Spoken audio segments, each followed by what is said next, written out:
Pagi Gereja Oikos Online. Sebelum Anda melakukan aktivitas lebih lanjut,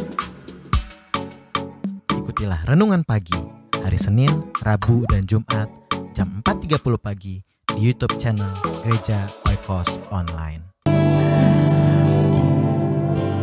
Oh, Engkau sungguh berkuasa di atas puji-pujian kami, Tuhan. Tiada ya Allah yang dapat menandingi Engkau. Engkau sungguh tinggi mengatasi bumi. Oh, kami bersyukur kami menyembah Allah seperti Engkau, Bapa, yang tak tertandingi. Engkau lebih berkuasa dari apapun juga yang dapat kami bayangkan, yang dapat kami tahu, Tuhan. Engkau sungguh berharga bagi kami, Bapa. Thank you, Jesus.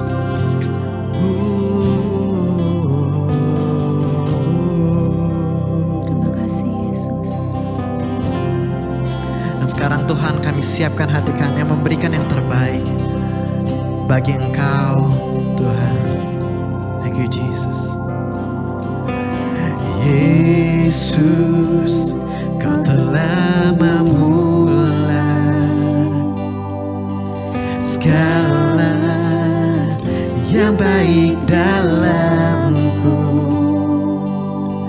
Engkau menjadikanku serupa gambaran-Mu dan berharga di mata-Mu. Sekali lagi katakan, Yesus, Kau telah memulai. Amin. Karya yang mulia dalamku. Amin. Kau berikan hidup-Mu sebagai ganti dosa, karena kasih-Mu padaku.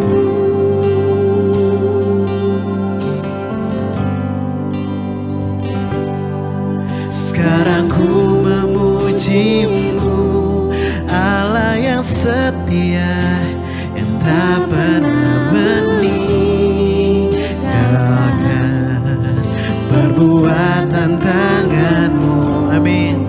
Sekarang ku menyembah-Mu, Allah yang mulia, sempurnakan segenap hidupku agar indah bagi-Mu.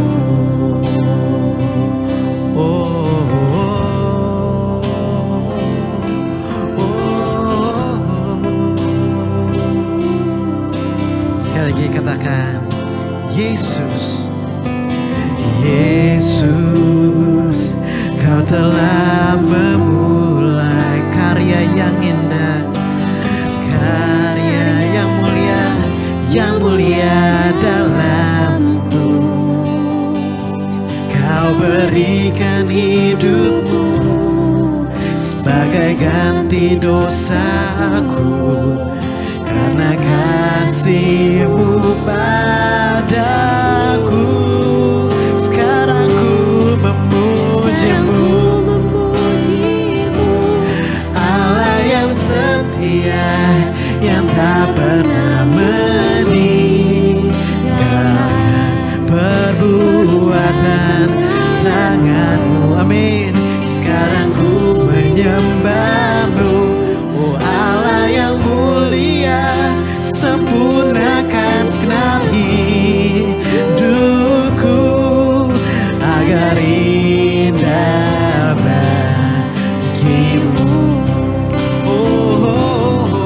Sekarang ku memuji-Mu, Allah yang setia, yang tak pernah meninggalkan perbuatan tangan-Mu. Sekarang ku menyembah-Mu, Allah yang mulia, sempurnakan segenap hidupku, oh agar indah bagi. Sekarang ku memuji-Mu, Allah yang setia, yang tak pernah meninggalkan perbuatan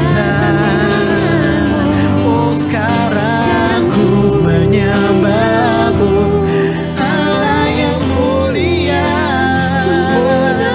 Setiap hidupku, oh, agar indah bagimu. Oh, agar indah bagimu. Oh, agar indah bagimu. Oh, agar indah bagimu.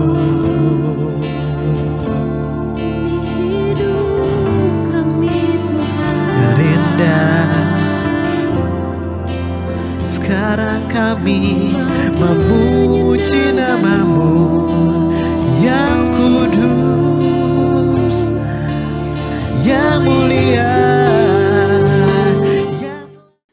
Shalom, selamat pagi Bapak Ibu Saudara terkasih. Selamat bertemu kembali dalam kasih Tuhan Yesus Kristus. Adalah baik sebelum kita melakukan kegiatan kita lebih lanjut, kita duduk diam di bawah kaki Tuhan mendengarkan firman Tuhan. Mari kita satu dalam doa. Tuhan yang baik, kami terima kasih buat hari yang Kau jadikan pada hari ini, di mana sebelum kami melakukan aktivitas kami lebih lanjut, kami berdoa, kami ingin disegarkan roh kami, jiwa kami Tuhan melalui firman-Mu, berbicara kepada kami di dalam nama Tuhan Yesus. Amin. Firman Tuhan akan diambil di dalam kitab Kejadian pasal 11. Kejadian pasal 1 ayat 11 ya. 2 hari yang lalu Bapak Ibu Saudara terkasih mendengarkan firman Tuhan yang berbicara tentang penciptaan hari kedua, dan hari ini juga kita lihat pada hari yang ketiga ya. Ayat ke-11. Berfirmanlah Allah, hendaklah tanah menumbuhkan tunas-tunas muda, tumbuh-tumbuhan yang berbiji, segala jenis pohon buah-buahan yang menghasilkan buah yang berbiji, supaya ada tumbuh-tumbuhan di bumi. Dan jadilah demikian. Tanah itu menumbuhkan tunas-tunas muda, segala jenis tumbuh-tumbuhan yang berbiji, dan segala jenis pohon-pohonan yang menghasilkan buah yang berbiji. Allah melihat bahwa semuanya itu baik. Jadilah petang dan jadilah pagi, itulah hari ketiga. Jadi hari ketiga, kalau saudara perhatikan di ayat 10, Allah menciptakan atau Allah mengumpulkan segala air menjadi satu lautan, dan terus kemudian daratan. Ada lautan, daratan, dan terus kemudian Allah juga menciptakan segala jenis pohon-pohonan, buah-buahan, tunas-tunas, dikatakan tunas-tunas muda, tumbuh-tumbuhan yang berbiji, segala jenis pohon buah-buahan untuk mereka menghasilkan buah. Dan di sini dikatakan berfirmanlah Allah. Kita sudah belajar siapakah firman Allah itu, tidak lain adalah Tuhan Yesus. Jadi siapa yang menciptakan pohon-pohonan, buah-buahan, semua tumbuh-tumbuhan di padang, di hutan, atau di seluruh dunia ini, siapa? Adalah Tuhan Yesus. Yohanes dengan tegas mengatakan segala sesuatu diciptakan oleh Dia. Dianya ini adalah Tuhan Yesus. Jadi Tuhan Yesus sebagai firman Allah, Dia adalah Sang Pencipta. Dia menciptakan pohon-pohonan dan buah-buahan. Lantas kemudian kalau kita lihat apa hubungannya antara ayat di dalam kitab Kejadian ini dengan kehidupan Tuhan Yesus waktu ada di muka bumi. Kalau saudara perhatikan, ada hubungannya antara firman yang menciptakan pohon buah-buahan tersebut dengan apa yang Tuhan Yesus lakukan di muka bumi ini. Saudara ingat di dalam pada waktu Tuhan Yesus sedang berjalan dan terus sedang bersama-sama dengan muridnya, dan Tuhan Yesus melihat satu pohon ara, dan pohon ara itu pohonnya sangat rimbun sekali, penuh dengan daun-daunan yang seharusnya kalau pohon tersebut sangat rimbun dan daunnya lebat, itu seharusnya ada buahnya. Lantas Tuhan Yesus kemudian mendekati pohon ara tersebut untuk mencari buah. waktu itu dikatakan Tuhan Yesus dan murid-muridnya lapar. Dan terus kemudian Tuhan Yesus tidak mendapatkan buah sama sekali. Lantas kemudian Tuhan Yesus mengutuk pohon ara tersebut dan pohon ara itu langsung menjadi kering dan mati. Ada beberapa orang-orang yang tidak menyukai Tuhan Yesus atau orang-orang yang mengkritik Tuhan Yesus dan berkata, kok Yesus itu kalau dia Allah, kok dia Allah yang arogan sekali. Dia lapar dan terus kemudian mencari buah di pohon ara dan terus kemudian tidak menemukan, lantas pohon aranya dikutuk. Kelihatannya kasar sekali ya. Kok kita punya Tuhan seperti itu.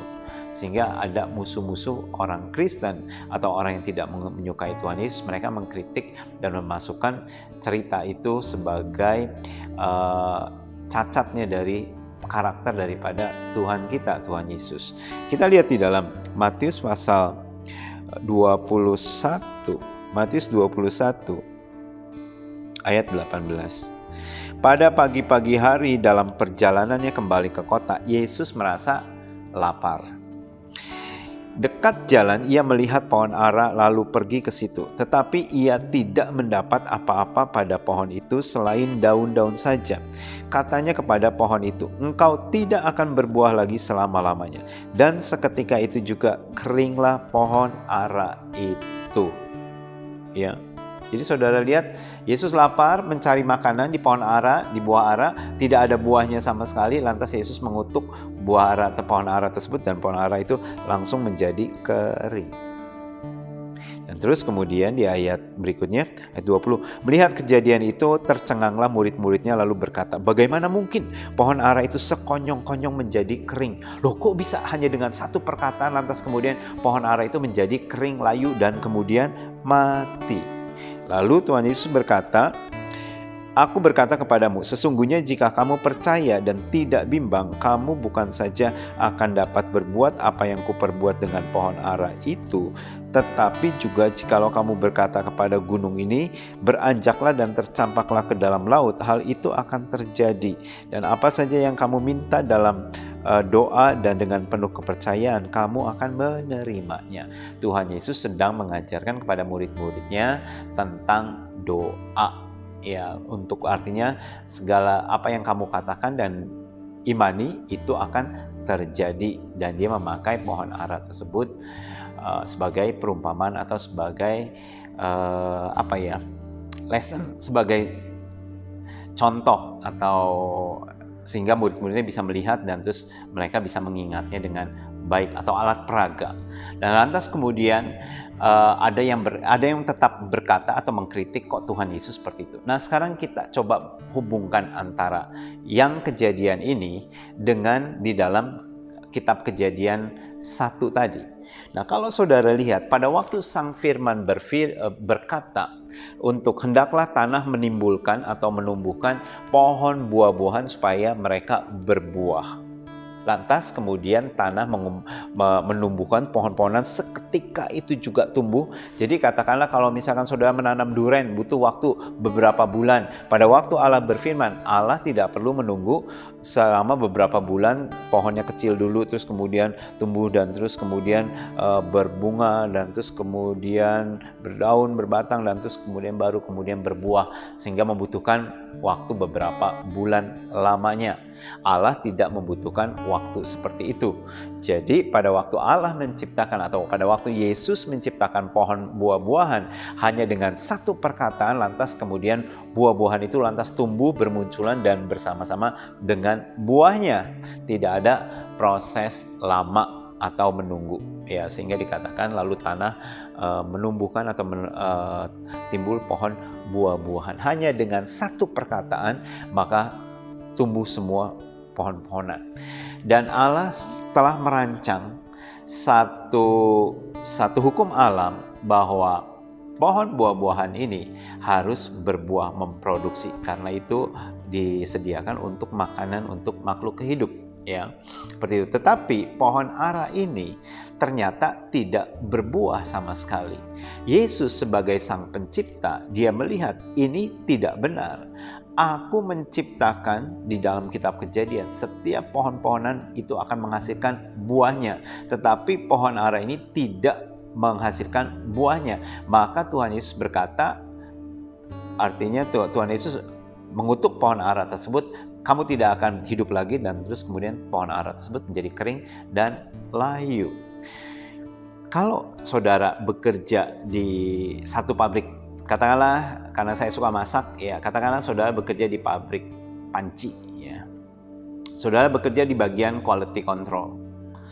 Sebelum barang-barang ini dipasarkan, barang-barang tersebut harus masuk dalam yang namanya bagian yang namanya quality control. Si quality control akan mengecek barang-barang tersebut, apakah pancinya ini bocor, rombeng, atau terus kemudian penyok, ya, dan terus artinya mungkin kualitasnya kurang atau apa. Maka si quality control ini dia akan mencek segala sesuatunya, memastikan bahwa panci ini adalah good quality, dan kalau sudah lewat, sudah lulus, artinya ini tidak ada cacatnya sama sekali karena sudah diperiksa, sudah masuk quality control. Dan terus kalau kemudian dia lihat kemudian ada panci ini kok pancinya penyok, ya, dan terus kemudian pancinya tersebut dibuang, enggak dia masukkan. Apalagi kalau misalkan ini perusahaan yang branded, yang bermerek terkenal, enggak mungkin yang penyok itu dimasukkan ke dalam kotak dan terus kemudian dijual, bisa rusak namanya. Sebagai orang yang bekerja di quality control, saudara akan memperhatikan sama sekali yang tidak sesuai dengan prosedur, yang tidak sesuai dengan kualitas yang diminta atau diharapkan, itu di-cut, di-out, dan terus kemudian dibuang. Sama sekali tidak dipakai. Toh sah-sah saja saudara membuang panci yang tidak berkualitas, ya. Tidak ada yang mengkritik, lu kasihan dong si panci tersebut, kan pancinya penyok, kok nggak dipakai atau apa. Itu bukan urusannya, betul? Saya pernah bekerja dulu sebelum menjadi hamba Tuhan, kerja di pabrik gelas Kedaung. Ada teman saya yang kerja di bagian quality control. Dia melihat apakah standar daripada gelas ini yang mau dikirim ke luar negeri, yang mau diekspor, itu sesuai dengan standar internasional. Kalau misalkan tidak tahan panas dan terus kemudian tidak sesuai dengan kualitas yang diharapkan, itu disingkirkan. Kalau perlu dihancurkan dan terus kemudian diproduksi lagi atau tidak dipakai sama sekali. Itu bagian quality control. Sehingga kalau orang yang merasa sayang banget kok dibuang, ya, itu bagi bagian orang yang bekerja di bagian quality control itu tidak peduli akan hal tersebut. Nah, Tuhan Yesus pada waktu Tuhan mengutuk pohon ara itu sah-sah saja. Orang dia pemiliknya kok. Orang dia yang menciptakan alam semesta ini. Dia menciptakan semua pohon-pohonan dan buah-buahan, dan dia berkata, hendaklah tanah menimbulkan atau menumbuhkan pohon buah-buahan dan berbuahlah. Hanya dengan satu perkataan maka pohon-pohon tersebut berbuah. Tetapi waktu Yesus sedang mengecek pohon ara, pohon yang dia ciptakan, pohon ini ternyata tidak berbuah. Lantas kemudian Tuhan mengutuk atau mendiskualifikasikan pohon ara tersebut. Jadi dalam kejadian tersebut normal, sah saja, karena dia adalah pemiliknya. Bukan cerita bahwa Yesus lapar dan terus kemudian Yesus ingin mendapatkan makanan dan terus tidak mendapatkannya, akhirnya dia marah-marah dan mengutuk pohon ara. Tidak seperti itu, ya. Kita harus lihat latar belakangnya. Dan terus kemudian pada waktu di dalam Yohanes 15, Tuhan Yesus berkata, akulah pokok anggur yang benar dan kamulah adalah carang-carang. Pada waktu Yesus berkata, akulah pokok anggur yang benar, dia tahu sebagai sang pencipta, dia juga yang menciptakan pohon anggur. Kalau dia yang menciptakan pohon anggur dan dia mengumpamakan dirinya sebagai pokok anggur, dan saudara adalah carang-carangnya, Tuhan Yesus berkata, di luar aku, kamu tidak bisa berbuat apa-apa. Di luar Yesus, kita tidak bisa berbuat apa-apa. Yesus memakai perumpamaan pokok anggur dengan carang-carangnya dan buah ini. Dia memakai perumpamaan antara dia atau Tuhan Yesus dengan kita sekalian, bahwa kita harus tetap melekat di dalam dia untuk kita dapat berbuah. Karena saudara kalau hidupnya harus menghasilkan buah. Kata Rasul Paulus, kalau aku hidup, maka aku hidup untuk memberi buah. Sudahkah saudara berbuah hari kemarin? Akankah saudara berbuah pada hari ini, menghasilkan buah yang baik? Jadi biarlah kalau kita tetap melekat kepada pokok anggur yang benar, maka buah yang kita hasilkan adalah buah yang baik. Bukan buah persungutan, bukan buah marah-marah, bukan buah yang putus asa, tetapi buah yang baik, buah yang manis. Amin. Tuhan Yesus memberkati saudara sekalian. Mari kita satu dalam doa. Tuhan, kami berdoa saat ini, kami berterima kasih buat penyertaan Tuhan, penyediaan Tuhan. Sebelum manusia diciptakan, Kau terlebih dahulu menyediakan segala sesuatu yang diperlukan oleh manusia, oleh kami semua. Terima kasih buat kasih setiamu yang besar, dan hari ini kami mempercayakan hidup kami ke dalam tangan-Mu, dan hari-hari selanjutnya kami tahu hidup kami aman di dalam Engkau. Berkati aktivitas anak-anak-Mu sepanjang hari ini, dan kami berdoa kalau ada di antara anak-anak-Mu yang saat ini terkena COVID-19, kami berdoa Tuhan, biarlah Engkau angkat Tuhan segala sakit penyakit ini. Kau angkat Tuhan segala penderitaan yang saat ini umat-Mu sedang hadapi di dalam nama Tuhan Yesus. Dan kami berdoa Tuhan, biarlah terjadi kesembuhan saat ini. Kami serahkan semua ini hanya dalam nama Tuhan Yesus. Amin. Tuhan Yesus memberkati Bapak Ibu Saudara terkasih. Sampai jumpa kembali.